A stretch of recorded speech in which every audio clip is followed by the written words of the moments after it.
ప్రభుత్వం దీనిలో సుప్రీంకోర్టుని అప్రోచ్ చేయడం అనేది అంత దానంత అంటే కరెక్ట్ కళ్ళకు కనబడుతుంది.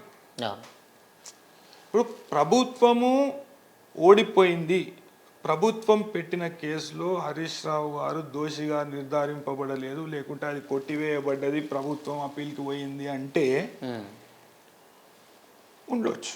ఓకే, అదే గ్రౌండ్స్ ఉన్నా లేకున్నా కానీ పోయిందంటే అవి పోయి ఉండొచ్చు, దానికి కొన్ని కారణాలు ఉండొచ్చు, లేకుంటే ఇది రాజకీయ కారణమే కనబడుతుంది దీనిలో అయితే. ఇప్పుడు చక్రధర్ గౌడ్ పోలేదా అంటే పోయిండు కదా, మళ్ళా క్వాష్ పిటిషన్లో చక్రధర్ గౌడ్ అపియర్ అయ్యి ఆయన వాదనలు వినిపించాడు, అంటే అడ్వకేట్ ద్వారా ఆయన వాదనలు వినిపించిండు. అదేవిధంగా ఆయన సుప్రీంకోర్టు కూడా పోవడం జరిగింది. సుప్రీంకోర్టు ఆ పిటిషన్ని కొట్టేసినాక రాష్ట్ర ప్రభుత్వము ప్రజాధనం దుర్వినియోగపరుస్తూ సుప్రీంకోర్టుకు వెళ్ళడం అనేది నా దృష్టిలో అయితే సరైనది కాదు.